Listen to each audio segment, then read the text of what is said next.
প্রিয় দর্শক, আসসালামু আলাইকুম।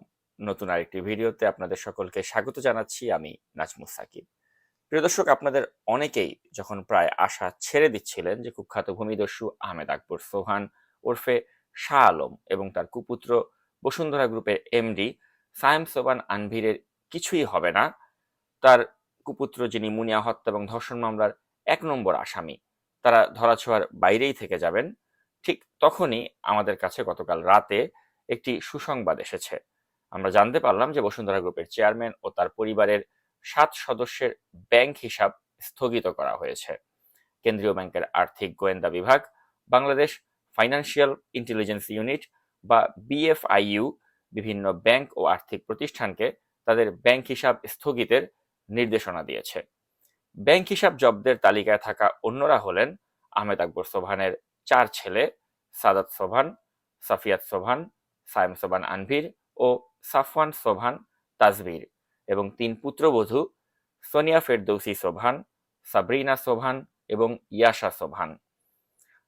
বিএফআইইউ চিঠিতে যে কথাটি বলেছে সেটা হচ্ছে যে উল্লেখিত ব্যক্তি ও তাদের প্রতিষ্ঠানের নামে কোনো ব্যাংক হিসাব পরিচালিত হয়ে থাকলে সেসব হিসাবের লেনদেন মানি লন্ডারিং প্রতিরোধ আইনের আওতায় ৩০ দিনের জন্য স্থগিত রাখার নির্দেশনা দেয়া হলো। এছাড়া তাদের নামে কোনো লকার থাকলে তার ব্যবহারও ৩০ দিন বন্ধ রাখার নির্দেশনা দেয়া হয়েছে। তো প্রিয় দর্শক, এর ফলে আপাতত বসুন্ধরা গ্রুপের ব্যবসায়িক কার্যক্রম স্বাভাবিক থাকবে, কারণ তাদের বিজনেস অ্যাকাউন্ট ফ্রিজ করার আদেশ আসেনি। তবে তাদের ব্যক্তিগত অ্যাকাউন্ট ফ্রিজের আদেশও কোনো অবস্থাতেই কম গুরুত্বপূর্ণ কোনো বিষয় নয়, কারণ তারা তো একদিন আগেই ডক্টর মোহাম্মদ ইউনূসের কাছে একটি চিঠি দিয়েছিল, যেটা স্বয়ং শাহ আলম নিজে স্বাক্ষর করে দিয়েছিল, এবং সেই চিঠিতে শাহ আলম উল্লেখ করেছিল যে তার এই প্রতিষ্ঠানের বিরুদ্ধে নাকি দেশে এবং দেশের বাইরে থেকে নানা ধরনের ষড়যন্ত্র হচ্ছে, এবং এই ষড়যন্ত্রের ফলে তার ব্যবসা প্রতিষ্ঠান যদি হুমকির মুখে পড়ে তাহলে দেশের অর্থনীতি নাকি হুমকির মুখে পড়বে। অর্থাৎ প্রকান্তরে সে কিন্তু ডক্টর ইউনূসের সরকারকে এক ধরনের হুমকি দিচ্ছে বা একটা ধৃষ্টতা দেখাচ্ছে যে তার ব্যবসা প্রতিষ্ঠানের উপর আঘাত আসা মানে জাতীয় অর্থনীতির উপর এক ধরনের আঘাত আসা, এবং এই ধরনের কথাবার্তা বলে সে কিন্তু এই সরকারকে একটা ব্ল্যাকমেইল করার মতো ঔদ্ধত্য দেখিয়েছে বলে আমরা মনে করছি।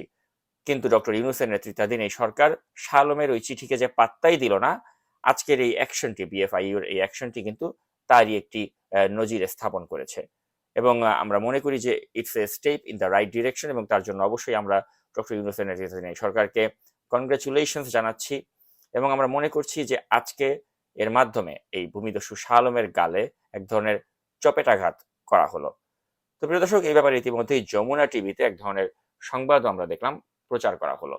তো আমরা চলুন এ পর্যায়ে সেই ভিডিও ক্লিপটি একটু দেখে নেই, যেটি যমুনা টিভিতে প্রচারিত হয়েছে। বসুন্ধরা গ্রুপের কর্ণধার আহমেদ আকবর সোবহান ও তার পরিবারের ৭ সদস্যের ব্যাংক হিসেবে লেনদেনে ১ মাসের জন্য জব্দ এবং লকার বন্ধ রাখার নির্দেশ দেওয়া হয়েছে। অর্থ পাচার প্রতিরোধ আইন ২০১২-র আওতায় বাংলাদেশ ফিনান্সিয়াল ইন্টেলিজেন্স ইউনিট বিএফআইইউএ নির্দেশ দিয়েছে। রোববার দেশে ব্যাংকগুলোতে বসুন্ধরা গ্রুপের ৮ পরিচালকের ব্যক্তিগত ব্যাংক হিসেবে লেনদেন জব্দের নির্দেশনার চিঠি পৌঁছায়। আহমেদ আকবর সোবহান ছাড়াও তার ছেলে সাদাত সোবহান, সাফিয়াত সোবহান, সায়েম সোবহান আনভীর, সাফওয়ান সোবহান এবং ৩ পুত্রবধূ সোনিয়া ফেরদৌসী সোবহান, সাবরিনা সোবহান ও ইয়াশা সোবহান এর ব্যাংক হিসাবও জব্দ রাখার নির্দেশ দেওয়া হয়। চিঠিতে ব্যাংকগুলোকে বলা হয়েছে এই ৮ জনের নামে একক মালিকানাধীন কোনো প্রতিষ্ঠান থাকলে তার ব্যাংক হিসাবও ১ মাসের জন্য স্থগিত রাখতে হবে। এসব ব্যক্তি ও তাদের প্রতিষ্ঠানের নামে ব্যাংকে থাকা হিসেবে যত ধরনের লেনদেন হয়েছে তার তথ্য চেয়েছে বিএফআইইউ। তো প্রিয় দর্শক, আমরা অবশ্যই ধন্যবাদ জানাচ্ছি বিএফআইইউকে, এবং পাশাপাশি আমরা ধন্যবাদ জানাচ্ছি অনুসন্ধানী সাংবাদিক জুলকারনায়ন সায়ের সামিকে, কারণ এই জুলকারনায়ন সামির প্রতিবেদন থেকেই কিন্তু উঠে এসেছিল যে কিভাবে দেশের বাইরে প্রায় ১,০০০ কোটি টাকা পাচারের মাধ্যমে যুক্তরাজ্যে ২৬টি বিলাসবহুল বাড়ি কিনেছেন এই অর্থ পাচারকারী মাফিয়া শিল্প গ্রুপ। চলুন দেখে নেই এ সংক্রান্ত একটি ভিডিও রিপোর্ট, যেটি প্রচার হয়েছে স্যাটেলাইট চ্যানেল এনটিভিতে। ব্রিটেনে ১,০০০ কোটি টাকা বা ৬২ মিলিয়ন ব্রিটিশ পাউন্ড বাংলাদেশ থেকে পাচার করেছেন স্বৈরাচার হাসিনার ঘনিষ্ঠ দোসর বসুন্ধরা গ্রুপের চেয়ারম্যান আহমেদ আকবর সোবহান এবং তার ছেলে কোম্পানির ব্যবস্থাপনা পরিচালক Sayem Sobhan Tanvir. Al Jazeera intelligence ইউনিটের সাংবাদিক জুলকারনায়ন সায়ের বৃহস্পতিবার রাতে এক রিপোর্টে এই তথ্য জানিয়েছেন। রিপোর্টে বলা হয়, লন্ডনের বিভিন্ন স্থানে ২৬টি বিলাসবহুল বাড়ি কিনেছেন বসুন্ধরার চেয়ারম্যান সোবহান এবং আনভীর। এই আনভীর ২০২১ সালে কলেজ ছাত্রী মুনিয়াকে হত্যায় অন্যতম সন্দেহভাজন ছিলেন, কিন্তু পুলিশ তাকে দায়মুক্তি দিয়েছিল। রিপোর্টে আরও বলা হয়, ২০১৮ সালে সেন্ট্রাল লন্ডনের উইকেম্বে স্কোয়ারের ৫,০০০ স্কোয়ার ফিটের বাড়িটি বসুন্ধরার মালিকরা কিনেছেন ১৫৪ কোটি টাকা বা ১০ মিলিয়ন পাউন্ড খরচ করে। লন্ডনে তাদের দ্বিতীয় মূল্যবান সম্পদ হল ওয়েস্টউডের ওয়েলিংটন এভিনিউর বাড়িটি। ২০২১ সালে ১৩০ কোটি টাকা খরচ করে বাড়িটি কিনেছেন আনভীর। বসুন্ধরার ভাইস প্রেসিডেন্ট সিফাত সোবহানের সিঙ্গাপুরের গোল্ডেন ওক ভেঞ্চার লিমিটেডকে দিয়ে এসব অর্থ পাচার ও সম্পত্তি কেনা হয়। তো প্রিয় দর্শক, অর্থ পাচারকারী, ভূমিদস্যু, আওয়ামী ফ্যাসিবাদের সহযোগী, হত্যা ও ধর্ষণ মামলার দায়ে অভিযুক্ত ইত্যাদি নানা অপকর্মের সাথে জড়িত এই শিল্প গ্রুপের এমডি সায়েম সোবহান আনভীর প্রসঙ্গে এ পর্যায়ে আমি কিছু কথা বলতে চাই। সায়েম সোবহান আনভীর তার আইনজীবীর মাধ্যমে জানিয়েছিলেন তিনি নাকি মুনিয়ার সাথে কখনো প্রেমই করেননি। মুনিয়া নাকি একতরফাভাবে তাকে ভালোবাসত। তো আজ আমি মুনিয়ার সাথে আনভীরের যে চ্যাটিং, সেই অপ্রকাশিত চ্যাটিং এর কিছু স্ক্রিনশট আপনাদের সাথে শেয়ার করতে চাচ্ছি, যার ফলে আপনারা নিজেরাই বুঝতে পারবেন যেখানে কত বড় মিথ্যাচার তার আইনজীবীর মাধ্যমে আনভীর করেছে। তো সে বলার চেষ্টা করছে যে মুনিয়ার সাথে তার কোনো ধরনের প্রেম বা এরকম বিবাহ বহির্ভূত সম্পর্ক ছিল না, এবং মুনিয়া নাকি একতরফাভাবেই তাকে ভালোবেসেছিল। তো সেই যে মিথ্যা দাবিটা, সেটাকে আজকে আমি ডিবাঙ্ক করতে চাচ্ছি আনভীরেরই মুনিয়াকে লেখা কিছু চ্যাটিং এর স্ক্রিনশট ফাঁস করার মাধ্যমে। আমি একটু পড়ে শোনাতে চাই। আনভীর একতরফাভাবে লিখছে, অর্থাৎ মুনিয়াকে হয়তো কোনো কারণে সে খেপিয়ে দিয়েছিল, মুনিয়া কান্নাকাটি করছিল, তো তখন আনভীর লিখছে যে স্টপ ক্রাইং, আমার জান না ভালো, don't cry, I am yours only, trust me, calling you in the morning, Sabrina is here. অর্থাৎ সাবরিনা হচ্ছে যে আনভীরের যে স্ত্রী, সে ওখানে এসে গেছে সেটা বলছিল। তারপর লিখলো যে I love you, always remember, don't ruin it. তারপরে একটা গানের লিঙ্ক সে শেয়ার করলো, এটা হিন্দি গানের লিঙ্ক। তারপর লিখলো যে এই জান, সকালে ফোন অ্যান্সার কইরো, ঘুমাই আমি, লাভ ইউ বউ আমার, অর্থাৎ তাকে স্ত্রী হিসাবে সম্বোধন করলো। তারপর লিখলো মনে রাখো তুমি আমার বউ, গার্লফ্রেন্ড না। অর্থাৎ এটা আনভীরের লেখা টেক্সট। তো তারপরে আরো অনেক কিছু সে লিখেছে।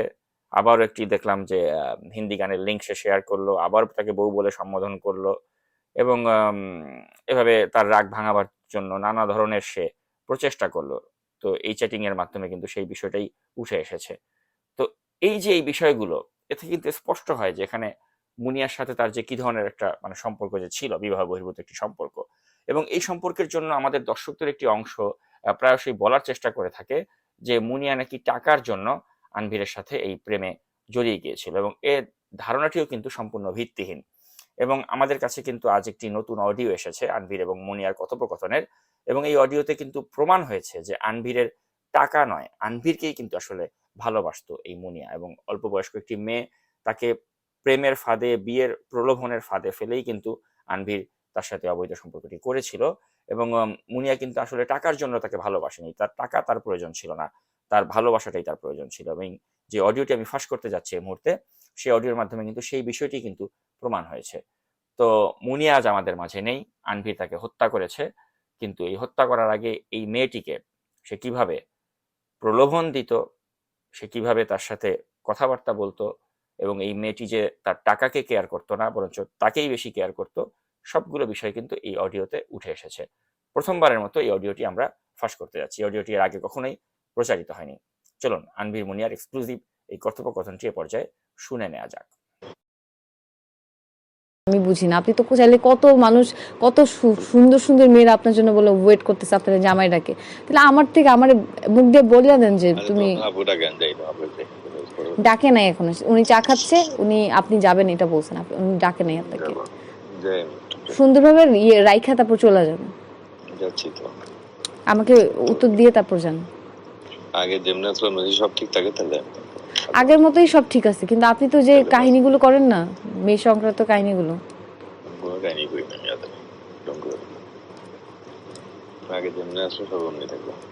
আগে যেমনি আছে এমনি তো আপনি আমার রাখতেছেন না। সকালে তাহলে অনলাইনে থাকেন কার সাথে? হ্যাঁ, বন্ধুদের সাথে কথা বলছিলাম, কেউ ছিল না, কারো বাইরে ভোরবেলা কেউ এত মানুষের ঠেকা লাগছে আপনার মতো ঘুম থেকে উঠে? এত ভদ্র মানুষ তো কেউ হয় না যে নামাজ পড়তে ঘুম থেকে উঠবে। না করতো না, আমি যারে যখন ফোন করুন আমি সবাই ফোন করে। আপনি তো ওই নাম্বার দিয়ে ফোন করেন, এইখানে তো আমি অনলাইনে থাকি, এই নাম্বারে ছিলাম না। অবশ্যই এটা না, এটা তুমি ধর নিজে অন্য মানুষ ফোন করছো। ও ঠিক আছে, আজকে দেখবো না কে থাকে। ওকে, দেখো। আর আপনার সবগুলো অ্যাপসে আমাকে একবার একবার ফোন দিবেন, সবগুলোতে আমি একবার একবার ফোন দিব, সবগুলো অ্যাপসে। আচ্ছা, কারণ ওই অ্যাপসগুলোতে আবার লাইন বিজি পাওয়া যায় কল থাকলে, মাথায় রেখে। এই, আর আপনি আমাকে ওটা থেকে ব্লকটা ছুটায় তারপর যান। এটা অফিসিয়াল নাম্বারটা ব্লক চলবে না। ওটাতে মেসেজ করবো না আমি, বাট আপনি ব্লক আমাকে লাইনে রেখে তারপর এখন ঠিক করেন, ওই ফোন থেকে এটা ঠিক করেন তাড়াতাড়ি। আগে অন্য সব ঠিক থাকবে, আগে বলো, তারপরে আপনি কি কন্ডিশনে বিশ্বাসী নাকি? আপনি কন্ডিশন দিচ্ছেন। আর শুনেন, আমি নেক্সট আপনার থেকে আমি কোনো টাকা পয়সা নিতেছি না, ঠিক আছে? আপনি আমার সাথে এমনি থাকেন, ঠিক আছে? আপনি আমার কিছু করতে হবে না। আচ্ছা, ঠিক আছে, ঠিক আছে, এই কথা আছে। I can? তাই? আপনি আমার ব্লক ছুটান তারপর যান। না, সেটা তো আপনার সাথে আমি থাকবো, ঠিক আছে? রিলেশন আগের মতো আছে, সব আছে, ঠিক আছে? ওকে, ওকে, ঠিক জাস্ট আছে। আমি বলছি আপনি আমার কিছু করতে হবে না, নাহলে আপনি কন্ডিশনে চলে যেতেছেন, আপনি এই জন্য আমার সাথে বিহেভ খারাপ করতেছেন। কন্ডিশন না, এটা তোমার না না, থ্যাংক ইউ সো মাচ। আমি চলতে পারবো অলরেডি। শুনেন, আপনি ব্লকটা ছুটায় তারপর চলে যান। তুমি এটা বলছো না, আমি আর চলো না, এটা ব্লক করো, মানে এটা ব্লক করো। আমি কি বলছি? আমি তো বললাম রিলেশন আছে, সব ঠিক থাকবে আগের মতো। বললো কেন আমার কিছু নেবে না, এই জন্য না, এটা ব্লক করো। আচ্ছা ঠিক আছে, নিব। এখন আপনি ছুটান, আচ্ছা, ঠিক আছে, ওকে। ছুটান আমাকে লাইনে রেখে তারপর ছুটান তারপর যান।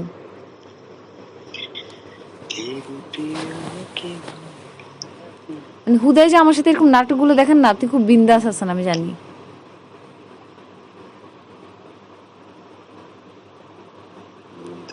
আপনার কথার উপর কেউ কথা বলেন, এটা আমি জানি, কিন্তু আপনি অজুহাত দেখান আমাকে, আপনাকে এই জন্য এটা বলবে, এটা বলবে। হাই রে, পাইছে আমাকে একটা গা দিয়ে।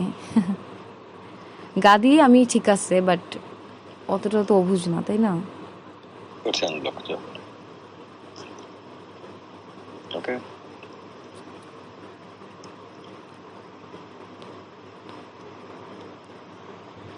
ও আবার হাই পাঠাইছেন কেন? এটা বলে দেখে ফেলবে এই যে তার মুছে দিব সাথে সাথে, মানে?